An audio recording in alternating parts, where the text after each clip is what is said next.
Ito na, nagluto ako ng, dapat miswa ito, isotang ko na bili ng kuya ko. So, dito ko nilagay yung patolang kinuha ko.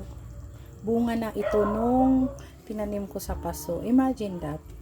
And of course, yung malunggay natin galing sa backyard. So, all of this are organic. And, yung pork giniling ko, ginanyan ko na lang siya, hindi ko na siya ginawang bola-bola dahil kulang ako sa oras. So, sinutay ko na lang siya. And, it really tastes good. Diba? So, pagkakulo niyan, eating time na. O, diba? We can always have,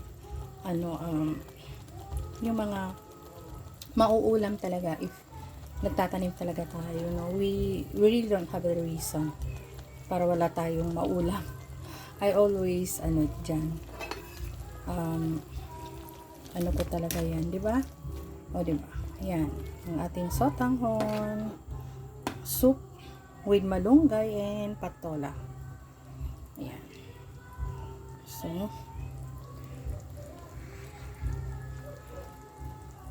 pagkakulo niyan, okay na. Kasi dinagdagan ko ng sabaw. Sarap. Super sarap. Thank you.